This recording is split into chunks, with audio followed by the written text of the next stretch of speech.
नमस्कार, मैं हूं प्रीति रघुनंदन और आप देख रहे हैं न्यूज 18 इंडिया पर अपना फेवरेट डिबेट शो हम तो पूछेंगे। यूपीए की सबसे भरोसेमंद घटक डीएमके अब कांग्रेस की प्रधानमंत्री पद के लिए दावेदारी पर नानुकुर कर रही है। राहुल के लिए खुलकर बैटिंग कर चुके डीएमके नेता स्टालिन ने आज कहा कि उन्होंने कांग्रेस अध्यक्ष के लिए कभी नहीं कहा कि वो पीएम उम्मीदवार हैं। ऐसी बात कर्नाटक के मुख्यमंत्री कुमारस्वामी ने भी आज कह दी। कांग्रेस के साथ कर्नाटक में सरकार चलाने वाले कुमारस्वामी ने कहा कि ममता बनर्जी में प्रधानमंत्री बनने की पूरी क्षमता है। यही नहीं है, आरजेडी के तेजस्वी यादव ने कांग्रेस को बड़ा दिल दिखाने की नसीहत दे डाली। कांग्रेस के पैरों के नीचे से बिहार की सियासी जमीन खिसक चुकी है, तो सीट बंटवारे से पहले आरजेडी तक धौंस दे रही है। कुमारस्वामी के शपथ ग्रहण के दौरान दिखी विपक्षी एकता और 5 राज्यों के चुनावी नतीजों के बाद राहुल का चढ़ता ग्राफ कोलकाता की रैली तक पहुंचकर ठिठक गया है। ममता के मंच पर राहुल गांधी नहीं पहुंचे, मायावती भी कोलकाता जाने से परहेज करती दिखी। कांग्रेस ने केजरीवाल के साथ जाने से पहले ही इनकार कर दिया है। तो क्या ये माना जाए कि एनडीए के पीएम उम्मीदवार नरेंद्र मोदी के सामने विपक्ष का कोई एक चेहरा नहीं होगा? जनता के सामने विकल्प के रूप में कौन होगा? ममता की रैली के बाद डीएमके और जेडीएस के रुख से कई सवाल खड़े होते हैं, जो आज हम पूछेंगे। हम तो पूछेंगे, क्या मोदी के खिलाफ पीएम उम्मीदवार राहुल के नाम पर विपक्ष एकजुट नहीं है? क्या रैली के जरिए ममता बनर्जी ने खुद को महागठबंधन के नेता के रूप में पेश करने की कोशिश की? और क्या क्षेत्रीय दलों के नेताओं की गुपचुप दावेदारी मोदी की चुनौती पर भारी पड़ेगी? राहुल के नाम पर फूट, कैसे हो महागठबंधन एकजुट? और इन सवालों पर हम बड़े पैनल से करेंगे बड़ी चर्चा, लेकिन पहले नजर पूरे घटनाक्रम पर।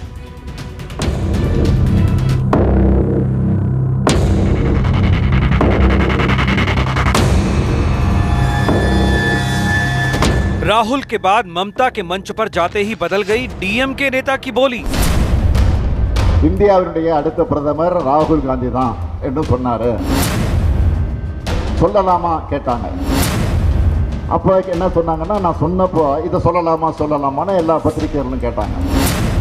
मैं ये कहा था कि राहुल गांधी भी प्रधानमंत्री बन सकते हैं, कोई भी प्रधानमंत्री बन सकता है। अभी भी आज भी हम ये कह रहे हैं, मगर राहुल गांधी प्रधानमंत्री बनेंगे, राहुल गांधी प्रधानमंत्री का चेहरा है, ये सब बातें जो थी ये विरोधी पक्ष बीजेपी की तरफ से ये अफवाहें थी। இந்தியாவினுடைய அடுத்த பிரதமர் ராகுல் காந்தி தான் என்று சொன்னாரு, சொல்லலாமா கேட்டாங்க।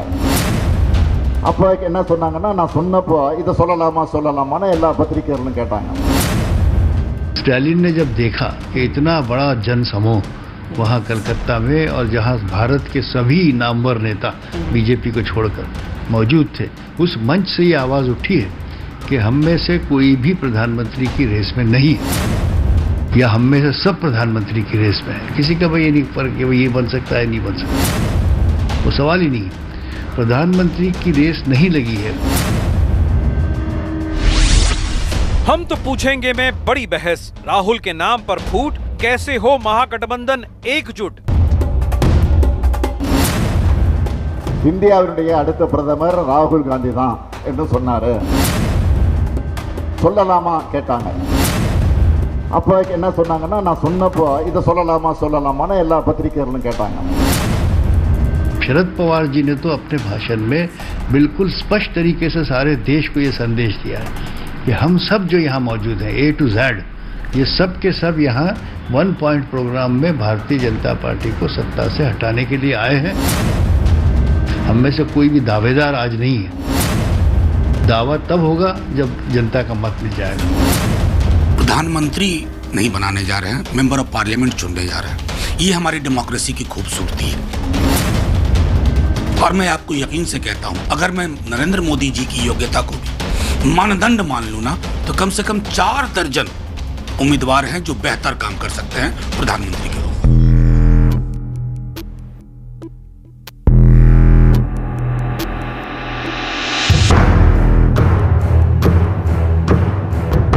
तारीख, मंच और हवा बदलते ही महागठबंधन सुर बदलने वालों के मंच में बदल गया है। दावा ये कि हर पार्टी का नेता पीएम बनने के काबिल है।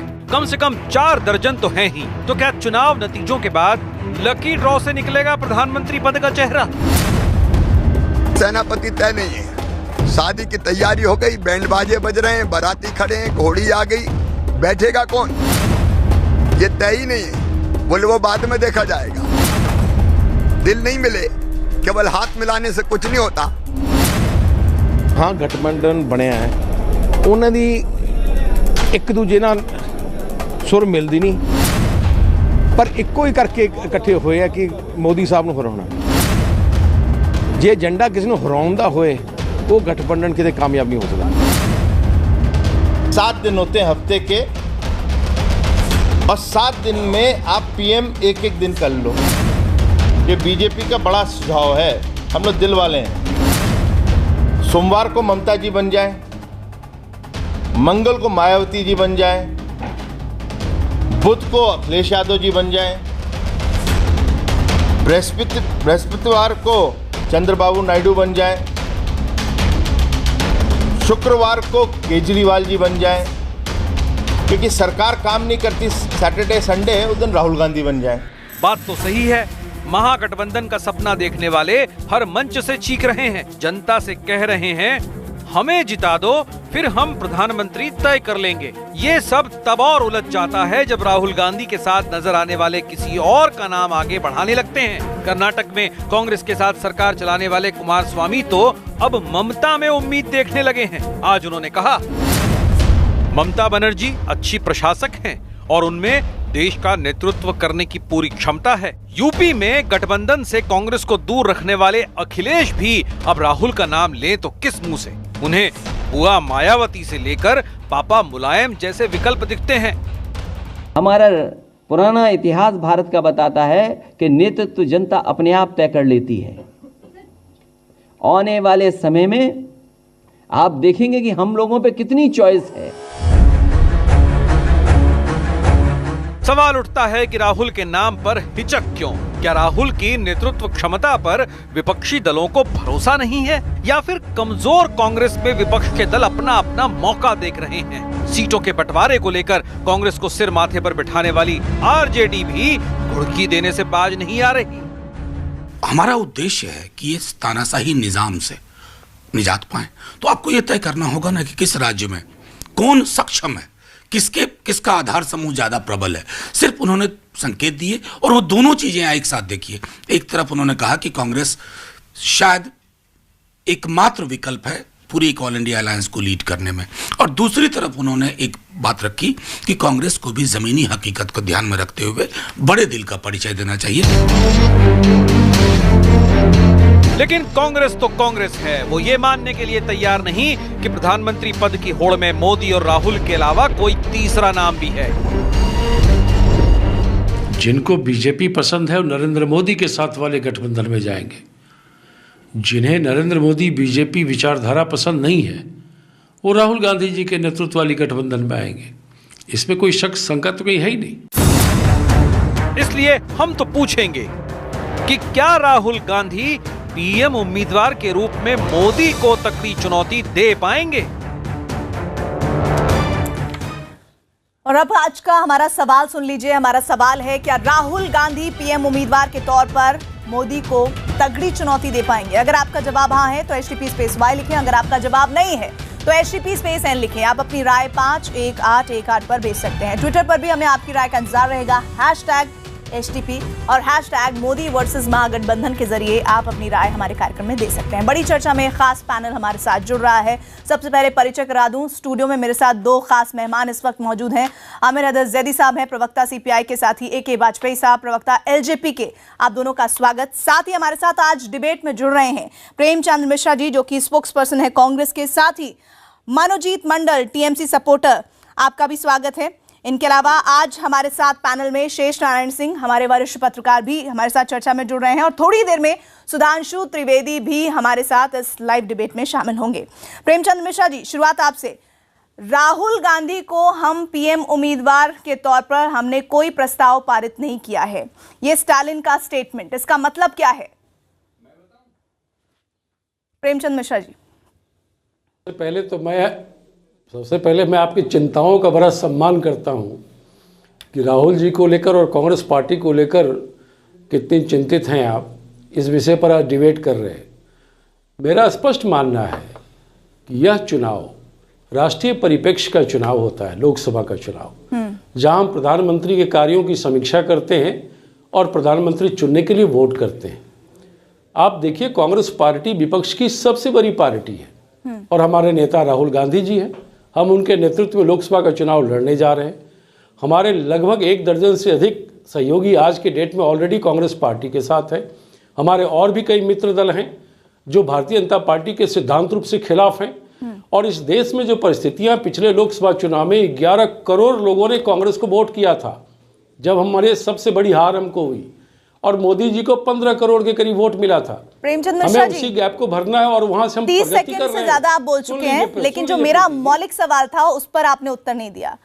डीएमके स्टालिन वही तो मैं को ऐतराज क्या है राहुल गांधी के उम्मीदवारी को लेकर? बुराई सुनना चाह रहे हैं। ऐतराज क्या है? बुराई नहीं सुनना चाह रहे हैं, सही विश्लेषण चाह रहे हैं आप करें और सवाल पर करें। आप अपना जरूर आप दे सकते हैं, बात रख सकते हैं, लेकिन सवाल पर तो रहिए, मौलिक जो पूछा गया है। आप लगातार आप भी बोलेंगे, हम भी बोलेंगे, आपके पास पावर, मेरा आवाज म्यूट कर दीजिए, सुन तो लीजिए, जब सवाल किया सुन लीजिए। अरे 1 मिनट भी तो दीजिए। क्या कांग्रेस पार्टी ने या यूपीए ने या हमारे सहयोगी दल के नेताओं ने क्या ये तय किया है कि हम लोकसभा चुनाव के बाद किसे प्रधानमंत्री बनाएंगे? अभी हमारा लक्ष्य है कि भारतीय जनता पार्टी के वादा खिलाफी और जो देश के साथ धोखाधड़ी की नरेंद्र मोदी जी की सरकार ने, हम उस सरकार को सत्ता से बाहर करेंगे। उसके कई तरीके होते हैं। मैं तो अपना आधार बता रहा हूं कि हमें 11 करोड़ मतदाता 2014 में मेरे साथ रहा, जब हम सबसे बुरी हार को प्राप्त किए, और उसके बाद हम कई राज्यों में फिर जीत कर आए हैं जहां हमने बीजेपी को सत्ता से बाहर किया है। तो कांग्रेस प्रगति की ओर जा रही है, भारतीय जनता पार्टी ज्यादा दूर नहीं लेकर जाऊंगी प्रेमचंद मिश्रा जी। ये सवाल इसलिए बेसिक है, इसलिए वाजिब है, क्योंकि दिसंबर 2018 में तमिलनाडु की ओर से राहुल गांधी की पीएम उम्मीदवारी की पेशकश करता हूं, ये स्टालिन का स्टेटमेंट आया था, जिससे अब वो मुकर रहे हैं। ये मुकरना क्यों? नहीं, आप इसे मुकरना कहती हैं, मैं इसे रणनीति का हिस्सा मानता हूं। जो हमारे विश्वसनीय और ट्रस्टेड और टेस्टेड अलायंस पार्टनर हैं, उनके बारे में सवाल आप खड़ा कर सकती है, हम नहीं कर सकते। जेडीएस बेहतर शासक दिखती है ममता बनर्जी के साथ भी बहुत पुराना गठबंधन है और वो आगे भी रहेगा, वो आगे भी रहेगा।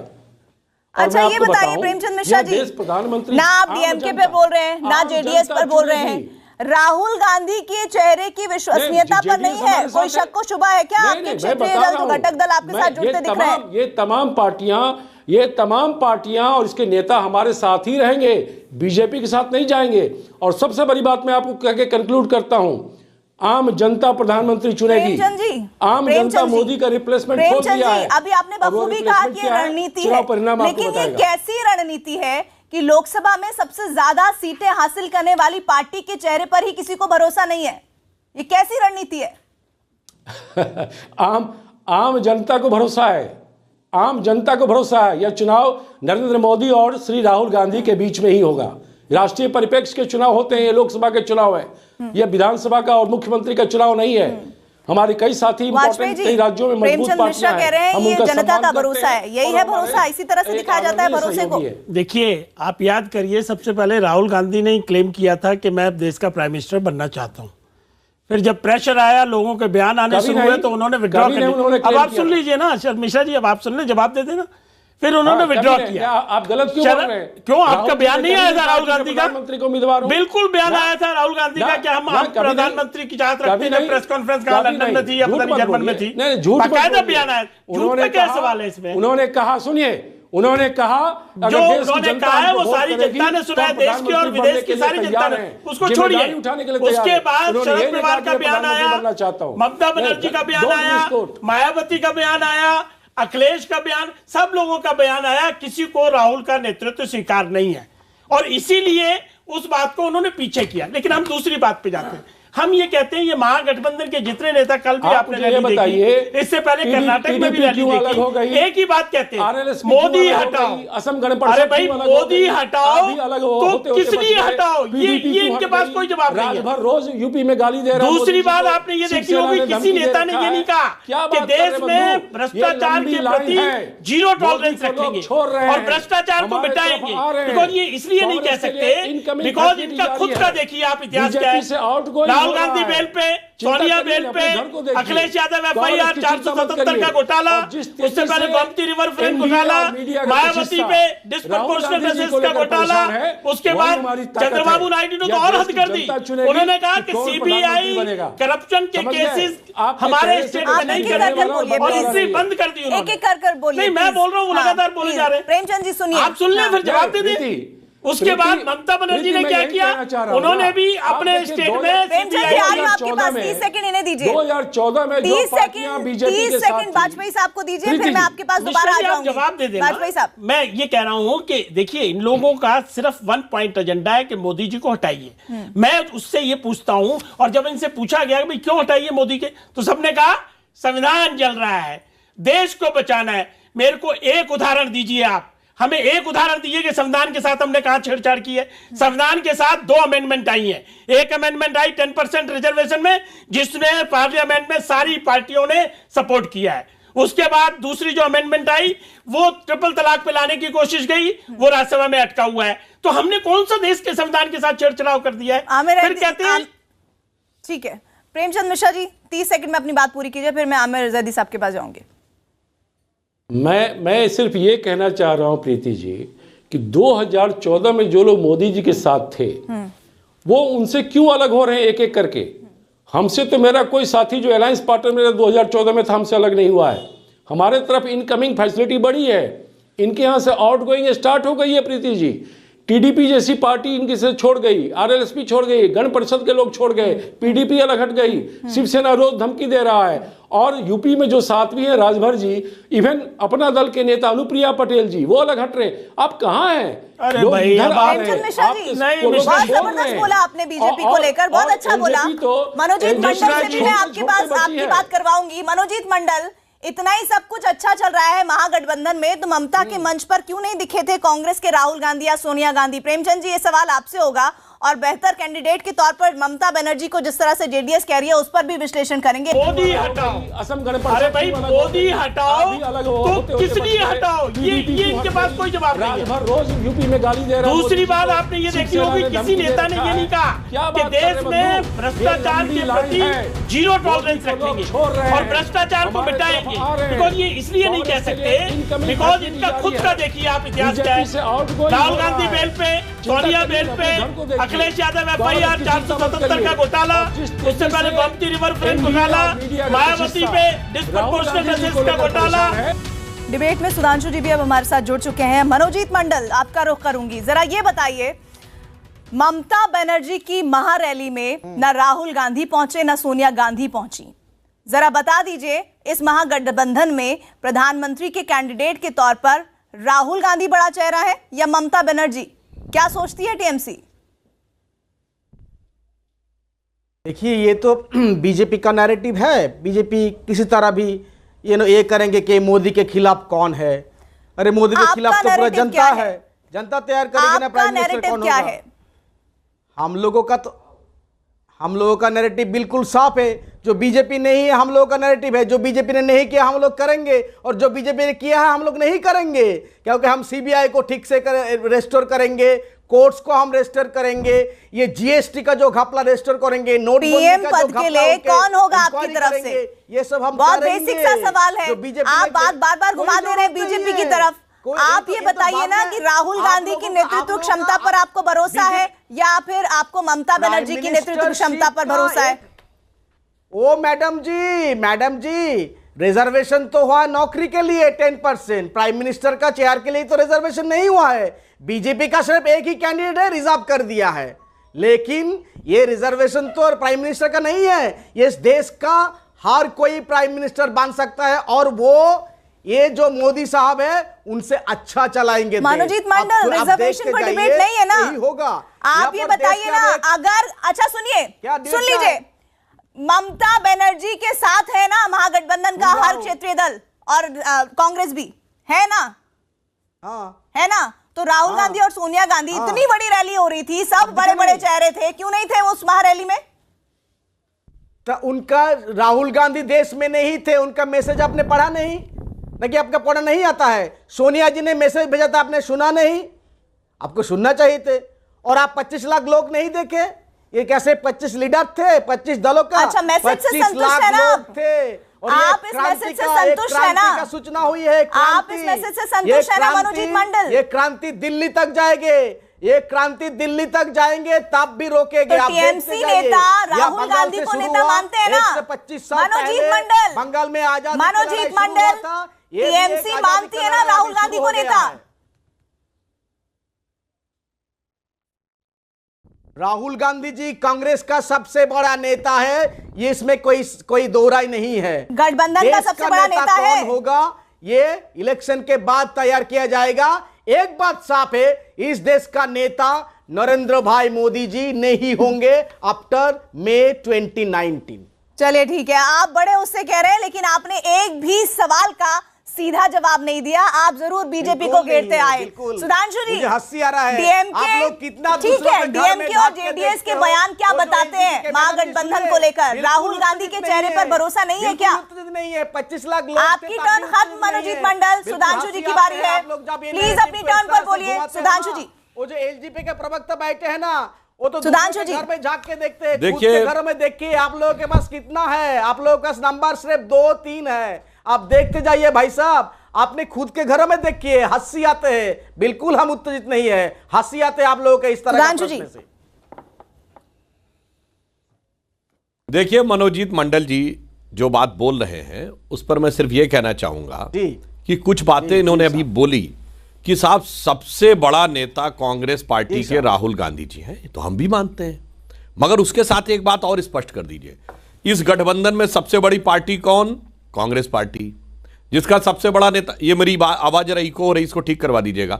और उस कांग्रेस पार्टी का सबसे बड़ा नेता कौन? राहुल गांधी। मगर वो सीनियरिटी में, आयु में, अनुभव में, परिपक्वता में, राजनीतिक योग्यता में जितने भी नेता बैठे हुए थे मंच पर, सबसे जूनियर बताइए, ममता जी ज्यादा सीनियर या राहुल गांधी?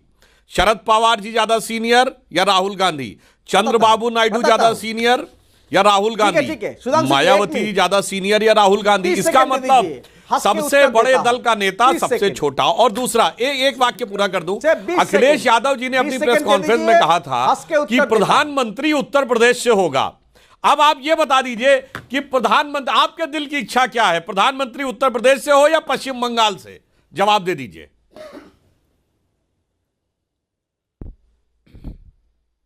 हम लोगों का दिल का इच्छा बिल्कुल साफ है कि जो मोदी साहब है वो प्रधानमंत्री ना बने, क्योंकि उनके जो पॉलिसीज है देश को बिल्कुल डुबा दिए हैं।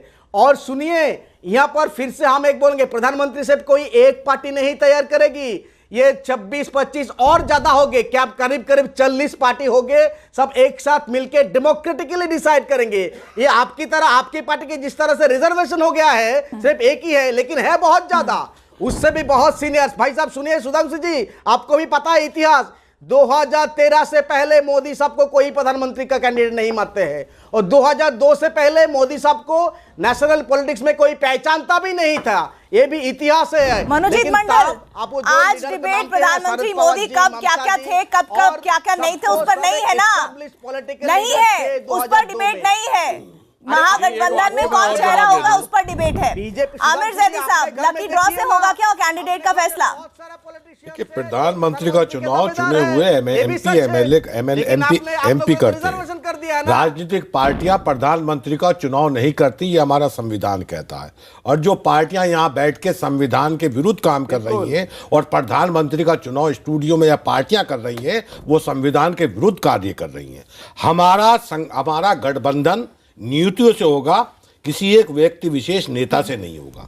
हमारा सीधा मानना है, जो किसानों की बात करेगा, जो बेरोजगार युवाओं की बात करेगा, जो 5 साल तक सड़कों पर डंडे खाते रहे, दरोगा भर्ती 2016, सिपाही भर्ती 2013, सहायक अध्यापक, पीटीआई टीचर, आंगनवाड़ी वर्कर, शिक्षा मित्र, जो इनकी बात करेगा उसकी बात होगी। ममता बनर्जी आपको पसंद है ना? फिर सुन लीजिए, मैं बता रहा हूं ना, ममता बनर्जी पसंद है ना? सुन लीजिए, मोदी पटना रैली, ममता बनर्जी पसंद है, मैं बोल रहा हूं। कोलकाता रैली के अंदर एक स्लोगन वहां उभरा, हम भी उसे मानते हैं कि मोदी जी संविधान विरोधी काम करते हैं निरकुश है, लेकिन ममता बनर्जी क्या फासिस्ट नहीं है?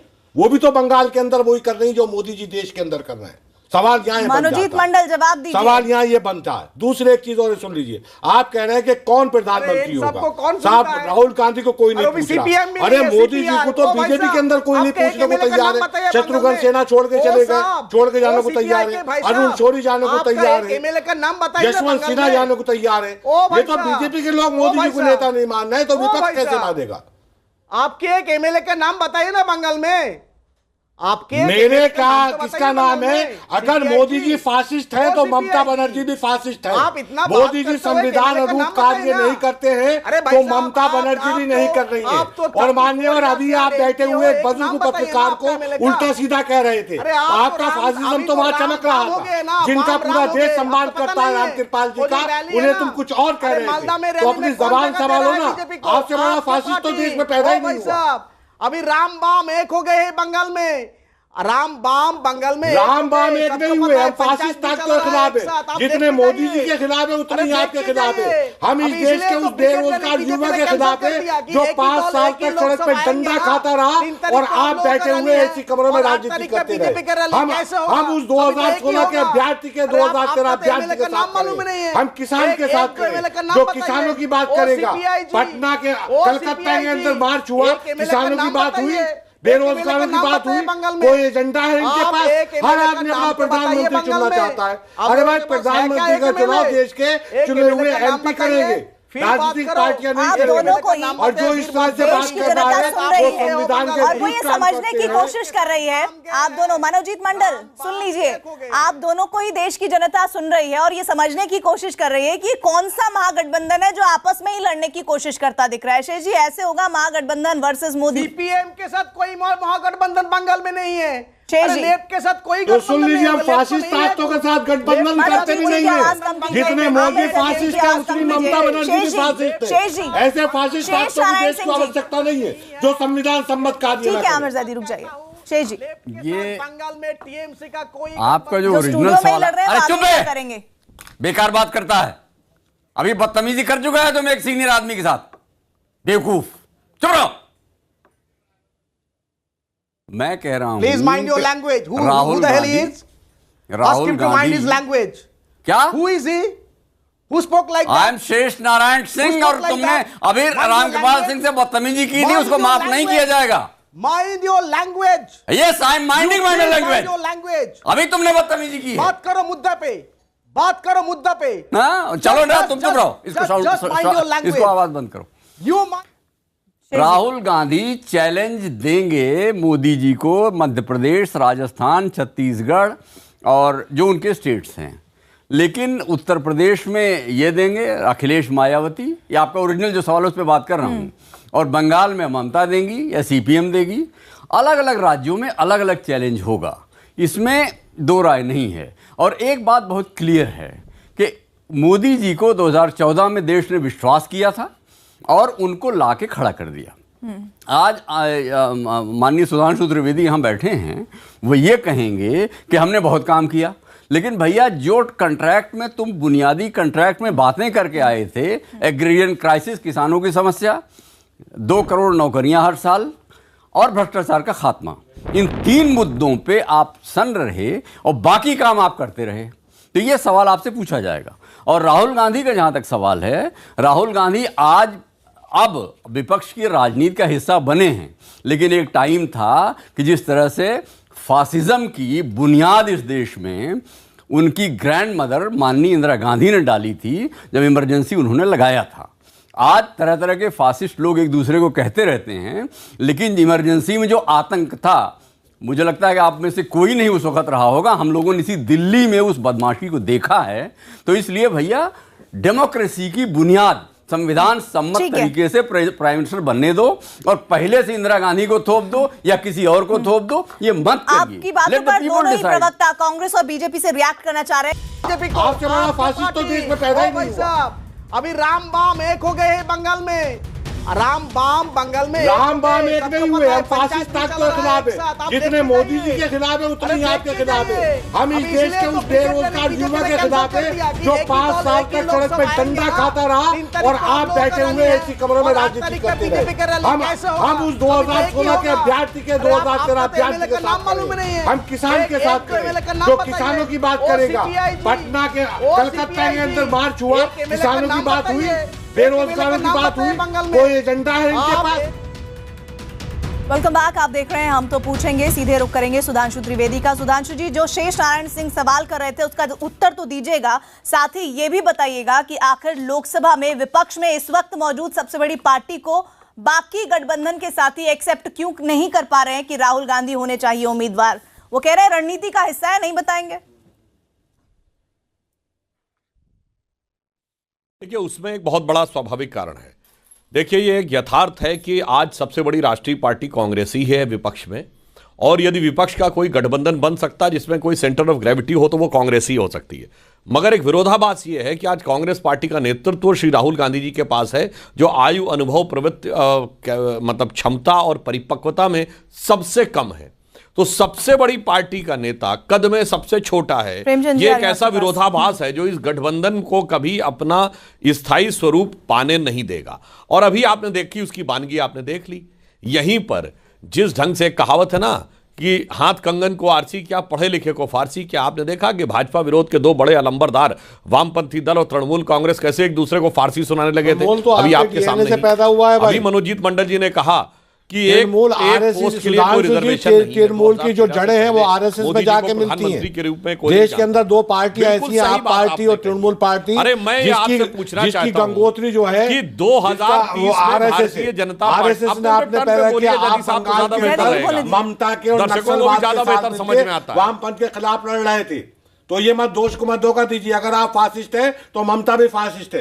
ममता बंगाल के अंदर वो तो हम क्या कराती है, हम तो ये कह ही रहे हैं ना, हम किसी के खिलाफ। ममता जी तो हमारे साथ थी, हम कब मना कर रहे हैं।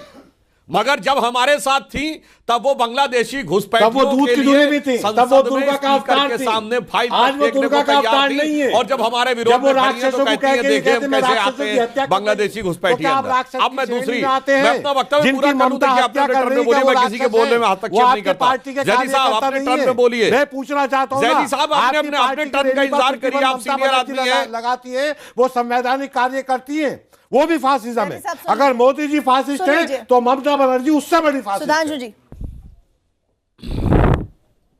बिल्कुल मैं आपकी बात का 100% समर्थन करता हूं कि ममता बनर्जी फासिस्ट अधिनायकवादी प्रवृत्ति दिखा रही हैं और संविधान प्रदत्त अधिकारों का प्रयोग नहीं करना देना चाह रही हैं। उसी के साथ मैं ये भी कहता हूं कि देश के 2 ही प्रांत ऐसे क्यों हैं जहां राजनीतिक हत्याओं की संस्कृति है, केरल और पश्चिम बंगाल, जो दोनों जगह वामपंथियों का वर्चस्व लंबे समय तक रहा और जो कहते हैं कि आपके कार्यकर्ता की हुई, लेकिन मध्य प्रदेश में आप नहीं बोलेंगे क्योंकि आरएस के मत मुकाबले जो कम्युनिस्ट है, जो संविधान के राज के बीच में खड़ा है। आप जब चाहते हैं संविधान को, संविधान को आपके बीच में अगर कोई कहिए तो वो वामपंथी ताकत करिए। जनता पार्टी का अध्यक्ष कौन होगा इनमें से कोई बता सकता है? सुन लेते हैं। हाँ, नहीं बता सकता। प्रीति जी, क्या तरीका है जदी साहब, आप कंटिन्यूअस बोल रहे हैं। मैं 2-3 बातें संक्षेप में कह रहा हूं। मैं अपना वाक्य पूरा कर दूं। देखिए, मैं अपना वाक्य पूरा कर लूं। लगातार डिस्टर्बेंस हुआ, मैं वैसे भी देर से जुड़ा था। मैं एक वाक्य पूरा कर लूं। मैं कह रहा हूं 2030 में भाजपा का अध्यक्ष कौन होगा कोई बता सकता? कोई नहीं बता सकता। मगर मैं बता सकता हूं, तृणमूल कांग्रेस की अध्यक्ष ममता बनर्जी ही रहेंगी, कांग्रेस के अध्यक्ष राहुल गांधी ही रहेंगे, समाजवादी पार्टी के अध्यक्ष अखिलेश यादव ही रहेंगे। अरे मनोजीत मंडल साहब, ये रिजर्वेशन तो आपने कर रखा है अपनी पार्टी के नेतृत्व को लेकर, और उसके बाद आज आप हमारे ऊपर ये बात कहें तो ये बात पूरी तरीके से आधारहीन नजर आती है। और आप लोग जो मोदी जी के विरोध में आप बता दीजिए, मैं आपको चैलेंज करता हूं। आप 2 आपसे ज्यादा लोकतंत्र हमारे यहाँ मौजूद है। एक तलवार से हम लोकतंत्र का भी सम्मान करते हैं, संविधान का भी सम्मान एक दूसरे को निपटाने के लिए। जैसे अभी जैदी साहब और मनोजीत मंडल एक दूसरे को निपटाने की कोशिश कर रहे थे यहां लाइव डिबेट में। आप दोनों, अगर आप दोनों का एक दूसरे के साथ क्विज खेलना खत्म हो गया हो तो मैं प्रेमचंद मिश्रा जी के पास जाना चाहती हूँ। प्रेमचंद मिश्रा जी, गठबंधन का सबसे मजबूत चेहरा राहुल गांधी है कि नहीं है? बिल्कुल है। बिल्कुल हैं। तो फिर ममता के मंच पर क्यों नहीं दिखे Rahul Gandhi? Member of parliament Rahul ji यहाँ नहीं थे। हमने सबसे सीनियर लीडर मल्लिकार्जुन खड़गे जी को भेजा था वहाँ। मैं इन बातों से पहले 2-3 चीज़ शॉर्ट में कह देता हूँ जो बातें शेष नारायण जी ने उठाई, और हमारे बड़े प्रिय मित्र हैं सुधांशु जी, उन्होंने जो बातें कही हैं मैं उस पर संक्षेप में कह देता हूँ। शेष नारायण जी ने कहा इमरजेंसी में कुछ गड़बड़ियाँ हुई, तो उन्हें यह भी याद होगा कि हमने उसके लिए माफ़ी मांगी और 2.5 साल के बाद ही देश की जनता ने पुनः इंदिरा गांधी को ही अपार बहुमत से सत्ता में बैठाया। यह भी एक सच्चाई है 80 में। अब आइए जो सुधांशु जी ने कही बात, सुधांशु जी का मैं बड़ा सम्मान करता हूँ, बड़े सलीके ढंग से बात करते हैं। मैं उनकी बातों का ही समर्थन करता हूँ कि उन्होंने कहा कि ममता जी राहुल जी से सीनियर हैं। बिल्कुल सही बात है, सीनियर हैं। फारूक अब्दुल्ला जी सीनियर हैं, बिल्कुल सही कहा। शरद पवार जी सीनियर हैं, बिल्कुल सही कहा। यही बात मैं आपसे पूछता हूँ, लाल कृष्ण आडवाणी जी क्या नरेंद्र मोदी से सीनियर नहीं हैं? मुरली मनोहर जोशी जी सीनियर नहीं थे? क्या आपके जसवंत सिंह जी राजस्थान वाले सीनियर नहीं थे? सुषमा जी सीनियर नहीं हैं? राजनाथ जी जिनके आप एडवाइजर हैं, क्या वो नरेंद्र मोदी से सीनियर नहीं हैं? प्रधानमंत्री नरेंद्र मोदी बने, क्यों बने? देश की जनता ने उनको वोट किया। यह चुनाव लोकसभा का राष्ट्रीय परिप्रेक्ष्य में है। राहुल गांधी के नेतृत्व में ही नरेंद्र मोदी को सत्ता से अपदस्थ करेंगे। यह परंपरा इसलिए मैं आपको कह रहा हूँ, चीजों को सिर्फ ये कहना कि एक व्यक्ति का एक्सेप्टेंस नहीं है, बाकी का नरेंद्र मोदी जी को कहाँ एक्सेप्टेंस था? क्या नरेंद्र मोदी जी का कोई एक्सेप्टेंस था बीजेपी के अंदर? आज भी नहीं है। आज भी लोग घर में छुपे हुए हैं, चाहे आडवाणी जी हो चाहे जो जीतेगा उसे प्रधानमंत्री बना दीजिए। रहते हैं क्या आपने? ये तो परंपरा गलत है। सीनियर लीडर की कतार को घर बैठा दिया है। जिस परंपरा को लेकर आप कांग्रेस को घेर रहे हैं, उसी परंपरा का तो निर्माण आप भी कर रहे हैं। ठीक है आमिर जैदी रुक जाइए प्लीज। आमिर जैदी प्लीज। सुधांशु जी आप भी तो वही कर रहे हैं जो कांग्रेस कर रही है। जैदी साहब ठीक है, प्रेमचंद जी आपका पॉइंट क्लियर है। सुधांशु जी हाँ मैं बिल्कुल, देखिए मैंने जो पूरी बात कही थी प्रेमचंद जी, आपने बिल्कुल सही कहा। आडवाणी जी सीनियर है, 1973 में पार्टी के अध्यक्ष बने थे, सबसे लंबे समय तक पार्टी के अध्यक्ष रहे और प्रधानमंत्री उम्मीदवार बनाकर पार्टी ने बाकायदा चुनाव लड़ा। 2009 का चुनाव आडवाणी जी के नेतृत्व में लड़ा गया।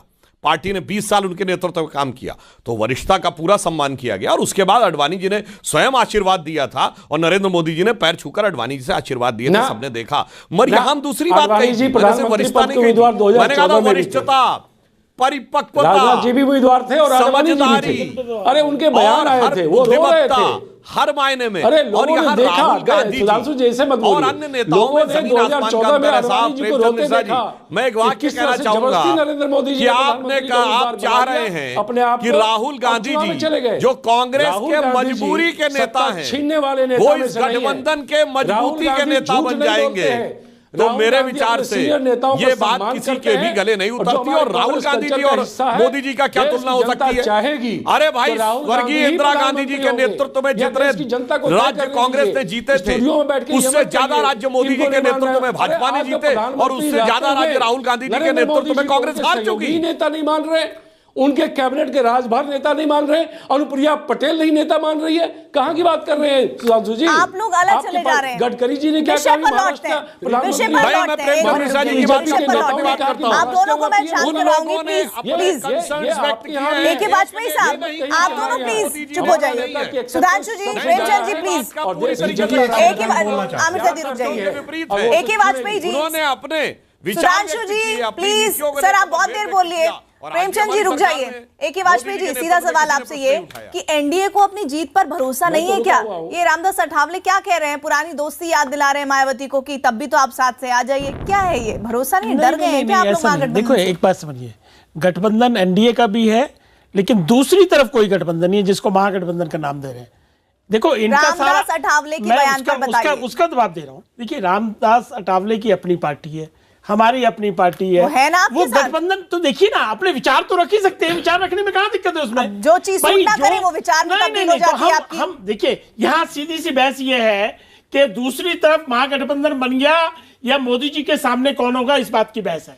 और आप एक बात समझिए, आप एक बात समझिए, किसी के नाम नहीं लेना। अरे सुनिए ना, मैं ये क्या कह रहा हूँ, मैं ये कह रहा हूँ कि मैं कहता हूँ महागठबंधन कहीं नहीं बना है। और यही सबसे बड़ी हार होगी, क्योंकि सबसे बड़ी जीत का मोदी जी को हटाने का फार्मूला यही लगा रहे। देखिए हर स्टेट में ट्रायंगल है, हर स्टेट में ट्रायंगल है, मैं गिन के बता सकता मान लेते हैं नहीं है डर, तो फिर ये कैसे हराएंगे? वो तो भी रामदास अठावले क्यों कह रहे हैं? रामदास आप संभाल नहीं पा रहे हैं। उधर शिवसेना क्या कह रही है? क्या कह रहे हैं? जैदी साहब क्या कह रहे हैं? हम क्या कह रहे हैं? वो तो सबका विचार है अपना, विचारों पे जब आप किसी के साथ गठबंधन में होते हैं तब आपके हर सवाल पर, हर जवाब पर सवाल होता है। रामदास अठावले के उस बयान को जिसमें वो मायावती को इनवाइट करते दिख रहे हैं, वाजपेयी जी का विश्लेषण सही है? उतनी सहजता से लिए जाना चाहिए उनका स्टेटमेंट? प्रीति जी, मैं आपसे एक सवाल करता हूं, क्या इस देश में एक गठबंधन बेरोजगार युवाओं का नहीं होना चाहिए, ताकि इन गठबंधनों से वो सवाल पूछ सके कि 5 साल में जो सत्ता में बैठे थे उसने क्या किया और जो विपक्ष में बैठे थे उन्होंने क्या किया बेरोजगार युवाओं को और किसानों को? जब बेरोजगार युवा सड़क पर डंडे खा रहा था तो विपक्ष बैठा हुआ एसी में बैठा था और सत्ता पक्ष कह रहा था रोजगार के लिए क्या हमने 4.5 आपका क्या एजेंडा है?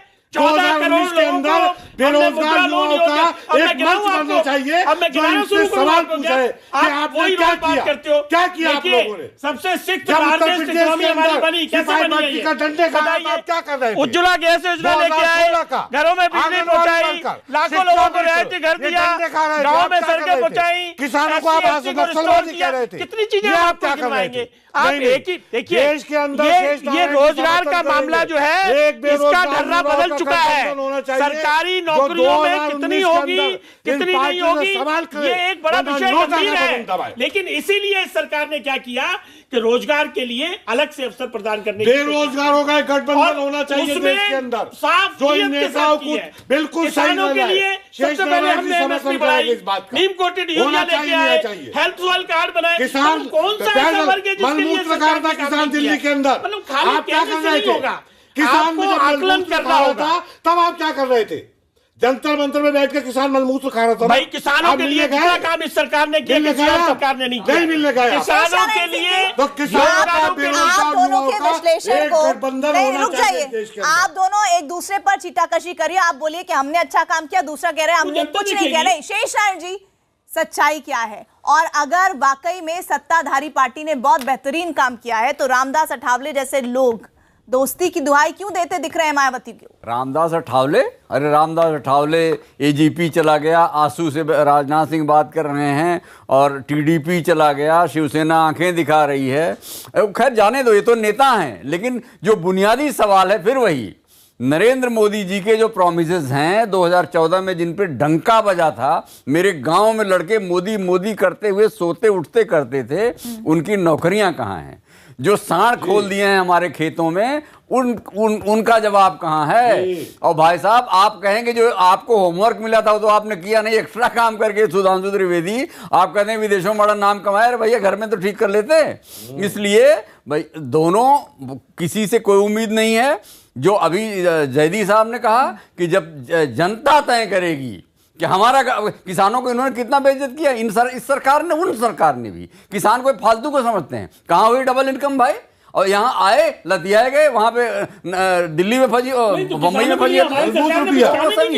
नहीं, आप ये कहना चाह रहे हैं कि कोई काम नहीं किया? कांग्रेस ये जाती हो जाएगी, ये बिल्कुल जाती हो जाएगी। देखिए, हमने बड़ी ईमानदारी से किसानों के लिए काम किया। आपने स्वामीनाथन रिपोर्ट के हिसाब से एमएसपी किसने बढ़ाई है? बच्चियों के सबसे पहले हमने बढ़ाई है। सुधांशु जी इस बात का उत्तर देना चाह रहे हैं, सुधांशु जी इस बात का उत्तर देना चाह रहे हैं, लेकिन सुधांशु मैं आपके पास आऊं उससे पहले प्रेमचंद मिश्रा जी भी जाहिर तौर पर आप पर सवालों की झड़ी लगाने वाले हैं। प्रेमचंद मिश्रा, जल्दी से। मैं सिर्फ ये जानना चाह रहा हूं कि 2014 में जो वादे किए थे मोदी जी ने, क्या उसमें से एक भी वादा पूरा हुआ जो लोग इनको वोट करेगा? नंबर 1। नंबर 2 कि आप समाज को बांटने के अलावा, और पाकिस्तान बजरंगबली अली, इसके अलावा भी कुछ किया है क्या? ये परिस्थिति लोग अब समझ गए हैं। पूरा देश का पैसा बाहर चला गया, पाकिस्तान रोज गोले बरसा रहा है, बेरोजगार की संख्या बढ़ती गई। आखिर समाज का कोई एक सेक्शन जिसको बीजेपी ने खुश किया हो पूंजीपतियों के अलावा? तो नाम बता दीजिए। पूंजीपतियों को आपने मालामाल कर दिया, पूंजीपतियों के अलावा आप किसी को खुश नहीं कर पाए, सुधांशु जी बेहाल कर दिया। आखिर ये सवाल मैं इसलिए कह रहा हूं कि लोगों ने हमारी पहली सरकार आई थी, हमारी सरकार आने के साथ ही 15 अगस्त 2014 को पहली बार जब मोदी जी लाल किले से बोले थे, तो जनधन योजना पूंजीपतियों के लिए थी क्या? बेटी बचाओ बेटी पढ़ाओ पूंजीपतियों के लिए पहले से चल रहा था। स्वच्छता अभियान पूंजीपतियों के लिए था क्या? उज्ज्वला योजना पूंजीपतियों के लिए थी क्या? गरीब लोगों के लिए दुनिया की सबसे बड़ी स्वास्थ्य योजना आयुष्मान भारत पूंजीपतियों के लिए नहीं थी, स्टार्टअप इंडिया पूंजीपतियों के लिए नहीं थी जनाब। अब मैं एक बात कहना चाहता हूं, मगर आपने कहा, तो मैं पूरी ईमानदारी से कहना चाहता हूं, पहली बार आरक्षण के मुद्दे पर जाति से अलग हटकर अगर एक ऐसा आरक्षण, मैं अपनी बात कर लूं भाई, लगातार डिस्टर्बेंस हो रहा है। बात कर रहे हैं आप प्रेमचंद जी, रुक जाइए, आपने सवाल पूछा, उत्तर तो ले लीजिए। उसको लेकर देश से भागा दिया। प्रेमचंद मिश्रा जी, आपने अच्छी बात कही, माल्या हो या नीरव मोदी देश के बाहर भाग गया। अरे भागने की जरूरत जब पड़ती है जब उसे लगे खतरा है। जब तक आराम से मिल बांट कर सब खा पी रहे थे तो भागने की जरूरत ही क्या थी? हमारे ही रिजीम में भागना पड़ा, एक एक मुकदमा हमारे रिजीम में हुआ है, वापस भी मिशेल आया है, माल्या भी आएगा। और मैं आपसे पूछता हूं, आप अपने सरकार के जमाने की एक धारा बता दीजिए, एक नियम बता दीजिए ना जो उनके खिलाफ आपने लगाया हो। अगर किसी ने आप बता दीजिए ना कि हमने ये प्रावधान का प्रयोग किया था। अरे मोदी जी ने माल्या जी 500 रुपए की रिश्वत क्यों दे रहे हो? हजारों